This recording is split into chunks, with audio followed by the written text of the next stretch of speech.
Hello, ladies and gentlemen, boys and girls, college football fans across the nation and around the world. This is Tim May with the Tim May Show. And yeah, I've got back one of my favorites, Joshua Perry. Jep037 is his email. Jep037, Joshua Perry. Thanks for joining the Tim May Show again, my man. Always good to be on. Hell of a college football season. A lot of topics to get into.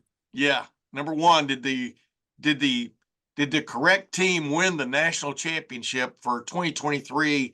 It's not really hyphen 2024. It's 2023/24. Did the right team win the national championship? Michigan. I think it's hard to argue. Right. Like I think Michigan was the most consistent team, and generally one of the best teams week in and week out.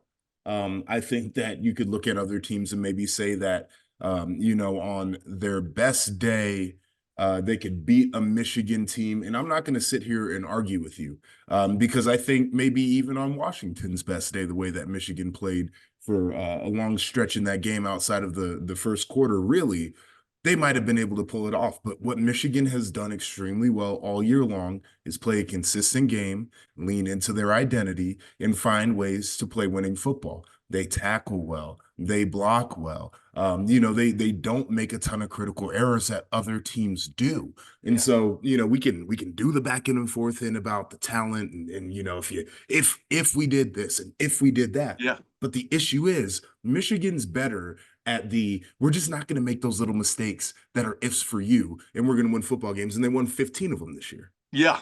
And number two, I don't know how, this is going to sound like an absurd statement, but I really underestimated how good they were on defense. I mean, I just watched them take, Ohio State and Maryland were the only two teams that scored 24 points on them. Yep. The only one to score 20 was Alabama. That was an overtime game, but Alabama didn't score in the overtime.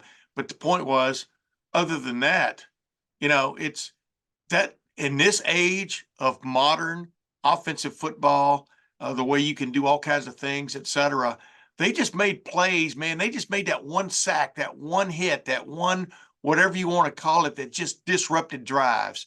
And there's I'm not going to get into the Connor Stallions aspect of it, because that will be determined at a later date. But past that, after we got past that, I'm not sure.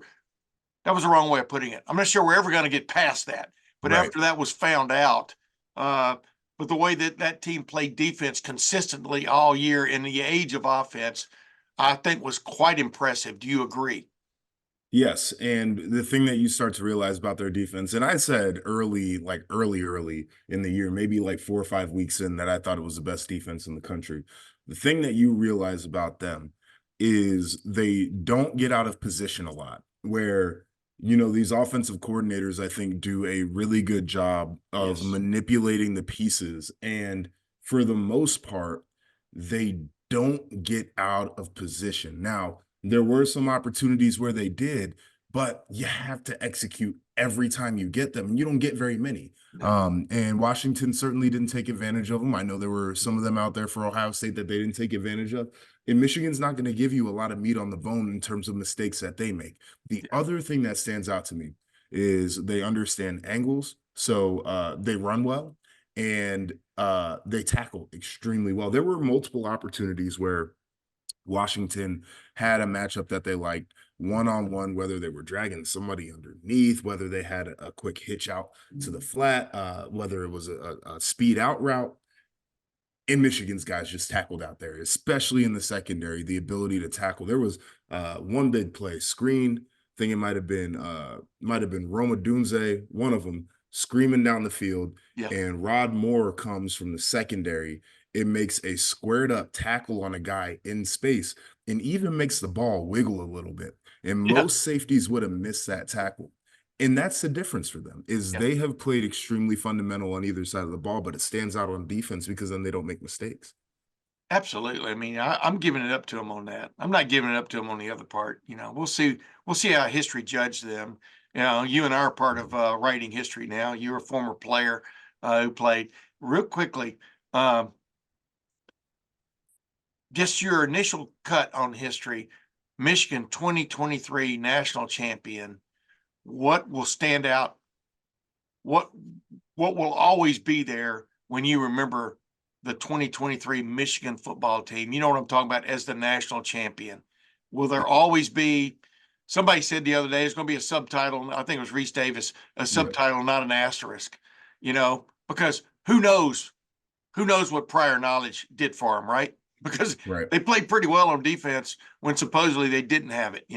How will you, what will Joshua Perry's footnote or subtitle or asterisk mean with the 2023 Michigan football team? I think it's going to be twofold for me. Is I think that it's going to be hard for me to separate out what happened during the season, what was found out to have happened over the last couple of years Yeah, in their pursuit of this title. I'm also very much in the frame of mind of, well, you still got to line them up and you still got to make the plays, right? Like, we used to, when we played at Ohio State defensively, we ran basically one coverage like 70% of the time, and teams knew exactly what it was, but you had to be able to find a way to block Joey Bosa, and you had to be able to find a way to block, Michael Bennett. You had to be able to find a way to block Darren Lee and Curtis Grant and all them guys, right? Like, yeah, so I get it. That'll sit in the back of my mind. But here's the other thing that really stands out to me is they basically had a locker room full of dudes that said, we're going to run it back for this very purpose. And I think that includes their head football coach, because he was taking the Vikings job. For yeah, folks that don't know, like, that job was his, locked and loaded, ready to go. He was getting on the plane, take the job. And they had a little backroom conversation about some things that they wanted to make sure they were on the same page about. And Jim Harbaugh kind of does this thing where maybe he rubs people the wrong way a little bit and ends up back at Michigan. But the idea was that all of them were back to win a championship. Like, Corum came back to win a championship. You had dudes on that offensive line that were back to win a championship. You had some of the veteran guys on the defensive side of the ball that were back there to win a championship. And with 44 seniors on that roster that wanted to be there for one more ride so they could do it, they did it.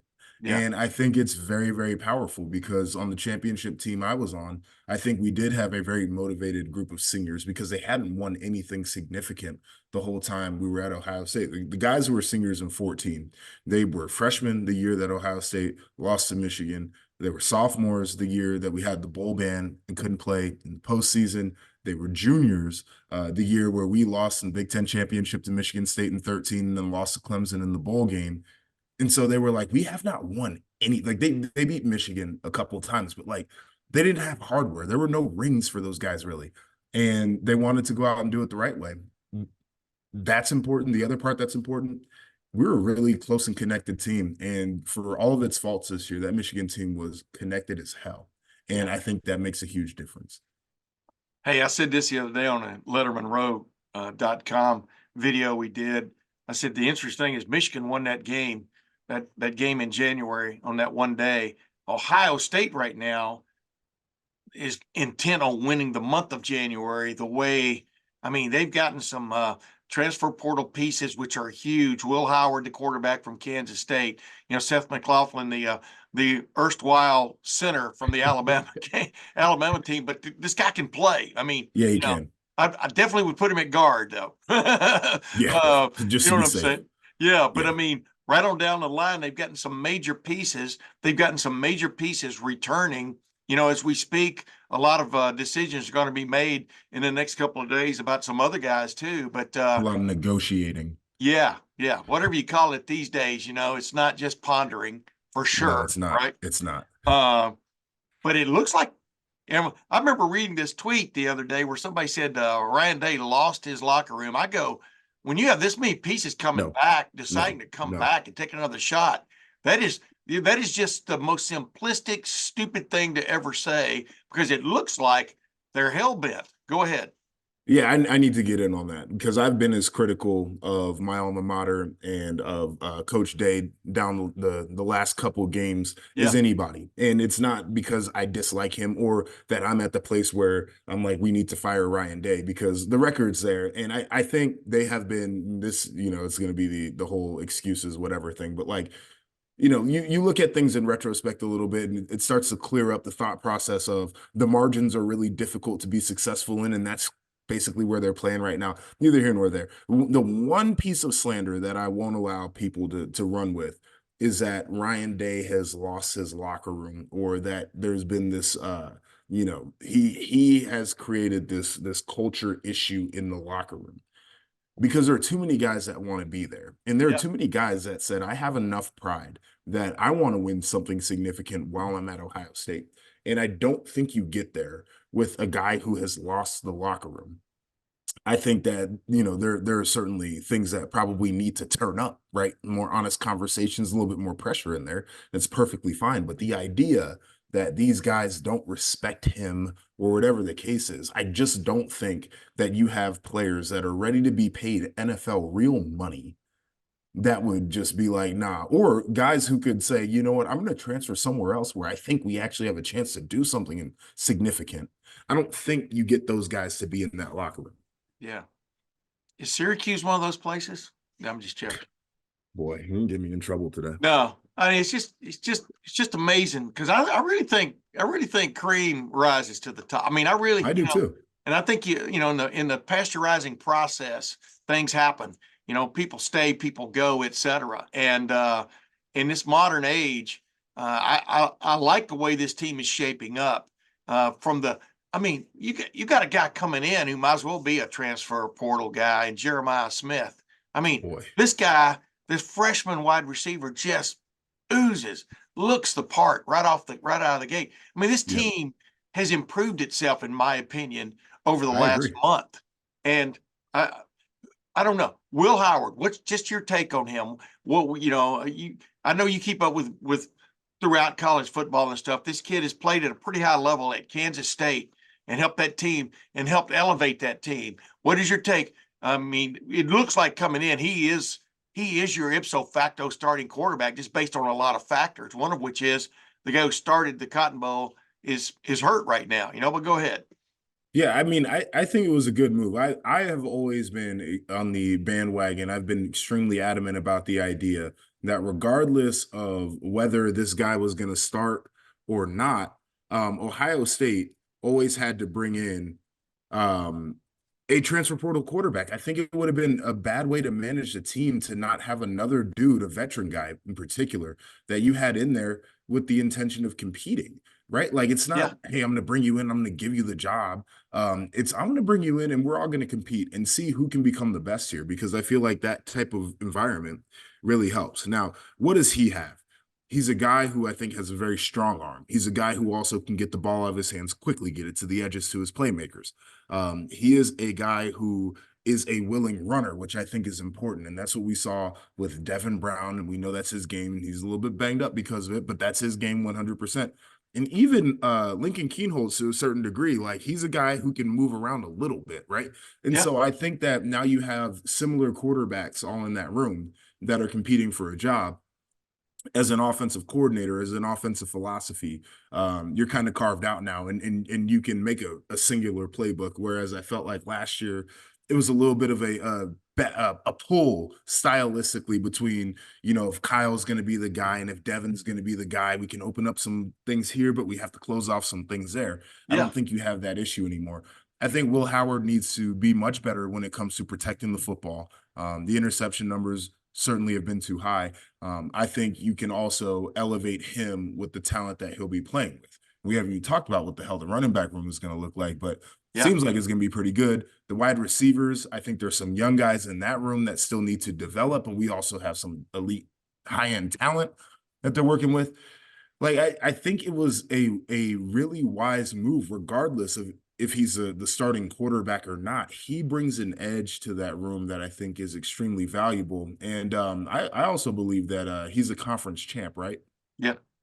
And we don't have a lot of conference champs running around in the building. And I only say it. No, I don't say it to disparage. I say it You because I still think it's said a it. big No, I'm deal just joking. Yeah. to have somebody who's done what you're trying to do.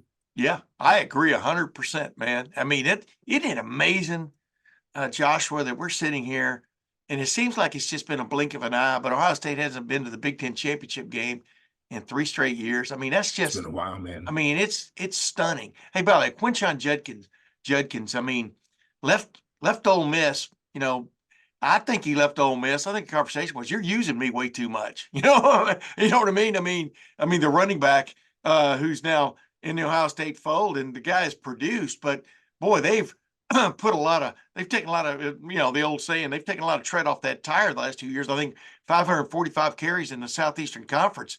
You Yeah, know, that's a lot of carries. I don't care where you're playing, Big Sky, yeah, but this guy has proven himself to be tough, to be worth it. And if they get, we still haven't heard as we record this whether Trevion Henderson is coming back. But if yep. he's back, and then you add Dallin Hayden, that's a hell of a running back room. You're right. Yeah, no, I think it's going to be ridiculous, and I know there's been some conversation about jobs and who may be on the chopping block and who may be back for Ohio State, and we saw some movement earlier in the week. And the one thing I will Yeah, say is, I would be disappointed to see Tony Alford leave that building. And yeah, I think he is a developer. I think he recruits extremely well. And I know people point to his misses, but his most recent misses have been because teams are throwing out desperation NIL money and not because he can't actually close. Because I'm sure if you got those kids in a room and asked them straight up, which relationship did you value and where'd you really want to go, they would tell you exactly where they really wanted to be. yeah, And I think his room has always told us that guys want to be there. The yeah, dudes aren't transferring out left and right necessarily. And I think he's done a really good job with Trey. And the idea that he's even entertaining coming back is crazy. The fact that Dallin Hayden is in that room still yeah, is I mean, like most dudes would have transferred by now. Dallin Hayden has not played a lot, but you know what? He trusts Tony Alford and his family trusts Tony Alford, and Tony tells him the truth, and he's yeah, going to get him better. yeah, And so yeah, now you put Judkins back there in an offense that's going to be situated for him to where the other talent opens up those running lanes. And to your point, he doesn't have to get a billion carries to really pop. And we saw what Trey did too, yeah, because all you need is a little seam when you're one of those guys, and this yeah. offense opens them up for you. Super excited about what that room could be. Yeah, it's I've heard the same things you've heard about, the running back coach situation. And that one just hit me sideways. Like this guy, number one, I really like Tony Alford. I'll be truth in advertising. I really like him. You know, and then number two, what are we talking about here? And you know, Ryan hadn't played his cards yet, or hadn't put his cards on the table yet, but it does. It all indications are he's going to hire an offensive coordinator. Uh, and, I just keep thinking about that conversation during the last press conference we had before the Cotton Bowl. He and Eli Drinkwitz are sitting there next to each other, and Eli's talking about how Coach Drinkwitz is talking about how stubbornly, even pridefully, he kept Yeah. wanting to call the plays, and do things. And finally, he stepped back and had this epiphany, like, I'm the head coach. I'm the the CEO. I'm the guy that's the connection between us and the school, us and the alums, us and the former. I mean, what are all these other duties he has other than calling plays, which distracted really from that aspect of it. Mhm. And it sure looked like Ryan Day was paying close attention, as I'm watching him, like, because he tried to do that a year ago about this time, like, hey, I'm going to step back and stuff. And Brian Hartline, I'm gonna make him the offensive coordinator, and we all thought that meant call plays, and he kind of indicated that might be the case. But you know, Ryan, I I he hadn't always even been felt the like offensive coordinator yet, much less call plays, and that well, didn't that was work. always going to be difficult with Heartline, though. And this is not to knock Yeah. the guy, but I feel like it's like Ryan Day coming in, stepping in as a head coach at Ohio State when you've never been a head coach before. It's a very difficult job, and there are things that you learn on the job, and we're seeing that as fans.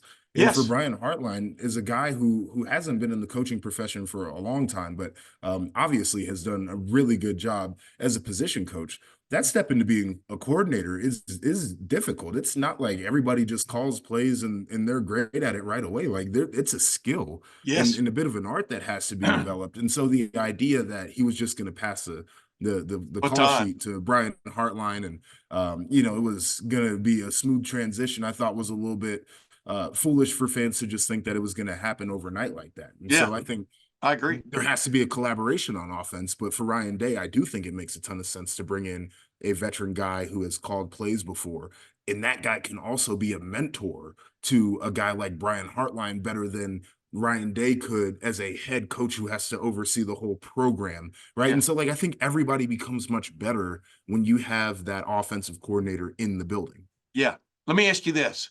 Uh, you know Ryan, uh, you know Ryan pretty well. I know him pretty well. I mean, 3 points. I don't care who was playing quarterback, who was, I mean, that just had to just gut him, right? I mean, Mm-hmm. uh, the other team only scored 14 and you got beat by 11 points. Yeah. That had to gut him. Uh, I mean, uh, do, do you see a big rebound come? What's your sense right now about this Ohio State team as we sit here, in January, middle of January? Do you sense a rebound coming, or you know what I mean? What I'm asking you like four different things at once because we don't even know what the offensive staff's going to look like yet, right? Or whether it'll stay the same. Who Right. knows? But what's your sense of that? Well, first off, and I think for Ryan Day right now too, it's probably like really tough to want to give up play calling if that was your last performance, and especially when a lot of people are trying to tell you that you're on notice in terms of your job security. Like there's a mentality that I think a lot of guys would take that says if I'm going to go out, I'm going to go out being me. Right. I'm not going to go out because somebody else couldn't call the plays right. And so, like, this is a big hire for him and a big decision if he does make that hire. And so I just wanted to preface with that. But That's a yeah, good point, though. I, I think there has to be a rebound. I think that's where Ryan Day is focused. I think that there is an alignment that is created, has been created, and I just want to point to some of the guys out of the portal. I think that they're good portal pickups. I also think that these guys are not free. And so I know that there were some other elements in terms of name, image, and likeness that were involved to get these deals to happen. But you have to have alignment and everybody in the same direction and people invested in the success of the program for that to happen. So good to see that. Like I said, it's, the coaching staff move that was already made with Perry Eliano, and there are more that we anticipate will be made. This is a guy who's saying, listen, I'm going to do what I got to do. He's got the game coming back, so it feels like that's a good thing. Talked about Michigan before. They're losing 44 seniors. You're playing in Columbus. This feels like a year where it has to get done, and you probably got to look good doing it. Yeah. And so I think the idea is there has to be a rebound here. And you're coming from a place now too where I was looking at some of the too early top 25s, and a lot of them have Michigan ahead of you still with all of their losses, and they have Oregon ahead of you in the Big Ten. So now you can start to play the underdog. They only think we're as good as the third place team in the conference. And what are we going to do about that narrative? Because they're not giving us the respect that we were getting. Because I think the last couple of years, Ohio State was getting ranked, picked preseason number one in the Big Ten off of the strength of the name Yeah. and not necessarily what was actually happening around the conference. And now they're not getting that benefit of the doubt. And I'm curious if they can parlay that into some sort of motivation, because if it's me as a player, I'm like, man, hell nah. We got some of the best players in America. We got dudes coming back. Our defense was much better. We feel like and now this is where you start playing with the narratives. 6 points away on the road against the national champs, and they don't want to respect us right now. Like I'm doing all of those different things, but I'm leaning into the fact 100% that this is not Ohio State's conference anymore. So what are you doing about that in the locker room is Yeah. going to be my mantra of the offseason. Yeah. Yeah. But otherwise, you have no opinion. No opinion. Oh my goodness. You know how much I like you, Joshua. Just two other quickies before you go. Because I always appreciate these moments with you. That sounded a little too personal. The two, I want to talk about the Big Ten, and then I want to talk about I want to talk about the NCAA. I want to talk about Big Ten finally. Charlie Baker, they're having this, obviously they're having their annual NCAA conference, etc. On the table is this revamped, possible, I call it the revamped, acquiescence to the Power Five or the Power Five, whatever's left of the Power Five major college football teams that want a different way of doing things, etc. They're dealing with ramifications if they do some things with what it'll mean in Title IX realm, which is important. My wife was a college athlete at Ohio State, a high jumper. She benefited from Title IX, et cetera. So I'm not going to ever poo-poo that idea. Tim, I did not know that. Yeah, that I was What? married. Well, I knew you were Yeah, married. I'm a big track and field guy. That's like that was my first love. yeah. Oh yeah, yeah. Yeah, I'll let you meet my wife one of these days. She one had of these days. she high I've jumped only known five you foot for 10, which was a forever, right? which was Ohio State and Big Ten record for a while, for a long while actually. But this Well, was back dang. in the late '70s. Um, but I digress. Um, Charlie Baker's put forth a deal. One part of the plan is $30,000 per player on basically teams that want to, or programs that want to be a part of the big timer club, for want of another term, the elite club, whatever they're going to call it. I'm sure they'll have a velvet rope to keep guys in and, let guys in and keep guys out. But what's your take on $30,000 a year for your average major college football player? Uh, you and I were talking about this truth in advertising before we started, but some people have some misconceptions about what guys are really getting out there at the moment, don't they? Yeah, they do. I think first off, $30,000 a year for me would have been a little bit of a game changer. And it's not that, I didn't have all the things I needed as a collegiate athlete, but the idea of being able to, get a head start on some things and to be able to capitalize on what I was doing, that occupied majority of my time. That was my biggest focus when I was in school. Supposed to be an academic enterprise, but we know what Yeah, this enterprise really is. I think that would have been a huge deal. I think that there are a lot of guys right now that wish that they had $30,000 a year. I'll put it like that. Like if we're talking about baseline to get in the door at even some of these big programs, the number ain't $30,000 a year on like the basic NIL deal. yeah, And I think people need to know that. Like there are only a handful of athletes at some of the biggest brands or that have big brands on their own that are making 7-figure NIL deals. There are maybe more, but not a ton yeah, of people that are making 6-figure deals. And a 6-figure deal might just be $100,000, period. I'm not talking about $500,000 or $250,000 for some of these players, athletes. And this is across all sports. And so I think it is big. I think it's a great commitment for universities to make when this thing happens, if it happens, that you're going to invest in your athletes and share with them and pay them directly through NIL. And also, it still opens up the opportunity that everybody else has to do the big NIL deals and to work with collectives potentially, because I don't think they're going away. yeah, But the idea here is that 90% plus of the athletes that you love ain't out there making $1 million. yeah, yeah, They're not out there making $100,000.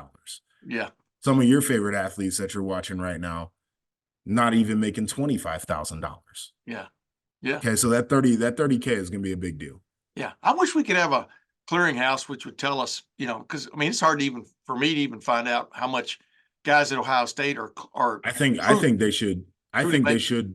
make Yeah, exactly what you said. I think every deal out should there. be, yeah, because I know they have to report what they're doing a lot of times for compliance purposes anyway. Yeah, Publish it. yeah. But it's interesting though that a lot of figures are thrown out, but are those guys are actually getting it? I mean, a lot of figures are thrown out during recruiting, during transfer portal time, et cetera.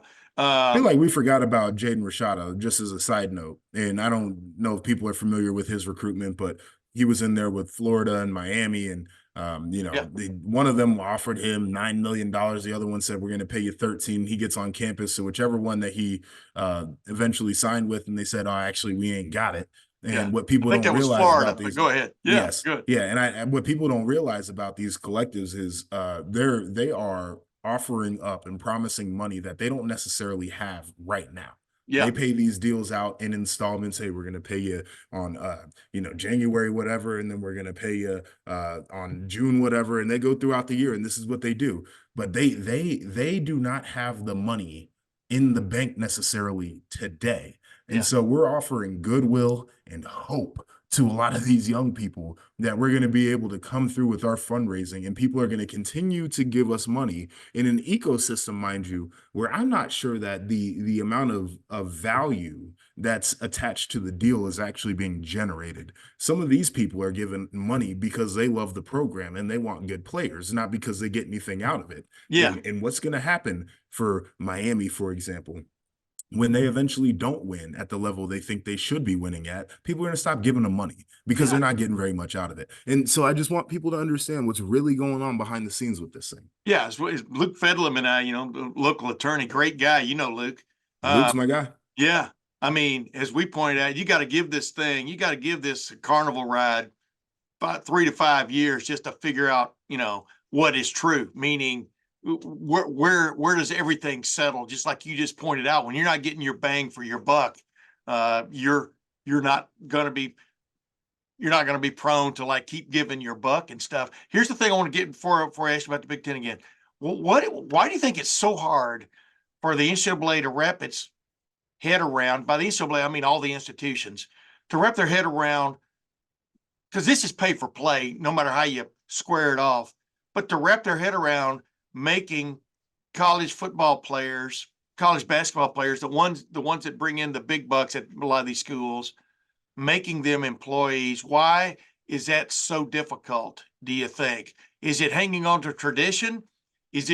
Are you looking, because they've already kicked the can so far down the road that they've lost control of NIL stuff, because that stuff is law. You have the right to do this stuff in these states, not a rule, it's a right.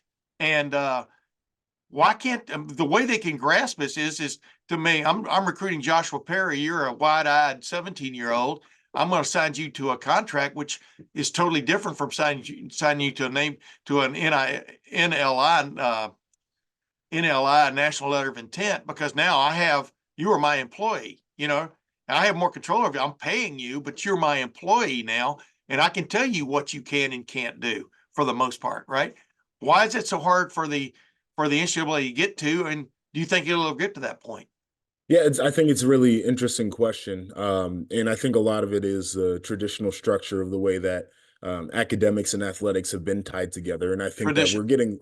we're getting further away from that. I think the NCAA also, like for all of its faults, has built a system that tries to protect athletes in a way where they can be a student athlete and also be a student, if that makes sense, where you got 20-hour rule about how much you can practice in the off season, like when you can have workout times and how often you can work out in the off season, and things of that nature. And I believe that if we get to an employment structure, certainly I think that players would want to have a union to represent them and to maybe institute some similar rules. But also, if I'm bargaining on behalf of the universities, I'm gonna be like, absolutely not. Yeah. Absolutely not. Like, Yeah. if I'm paying you, I am getting the time that I desire out of you. And Yeah. that's just the way that it's going to be. Yeah. And so I'm curious to see what a negotiation like that would be.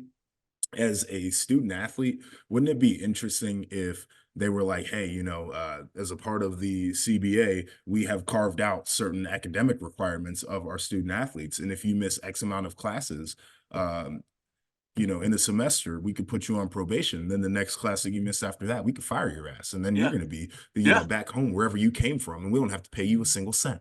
Right. Yeah. Like, I'm curious what all of this looks like. And so I think that there's trepidation on the just the structural side of it, because I think that there is a giving up of power once we acknowledge that we want to move to an employment structure within collegiate athletics. I also think that there's a side of this, if you're an athlete, where maybe you start to open up a can of worms that you don't want to dig into. Because the one thing that I learned when I went to the NFL and was truly a professional, is you start doing this quite often. And that's Oh yeah. looking over your shoulder at the next guy, because you could be on the roster, today, and then they get rid of you. And if you don't make it to that next Tuesday at 4 p.m. or whatever the number is, you don't have a guaranteed paycheck.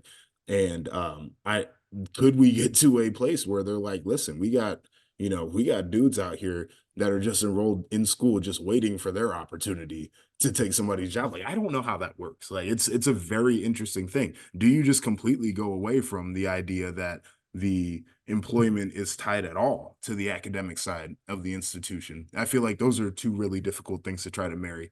Yeah. So I don't know. I'm thinking out loud here.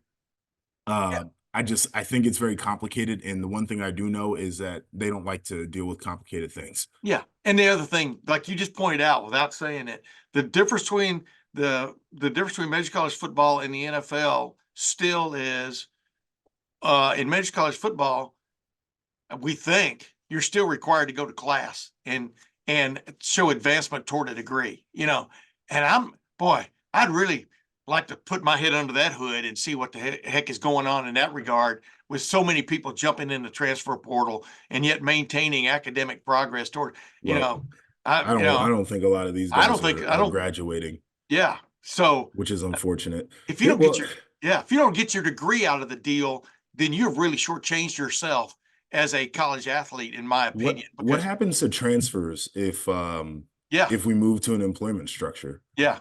Well, they get Because traded. the right, well, no, but I'm saying like the one thing I do know is I'm under contract right now at a couple of jobs, and if I want to Yeah, leave early, they're going to ask me to pay back a portion of the money that they've given me. yeah, yeah, Like yeah, if I want to pursue a different opportunity, it's going to come at a cost. yeah.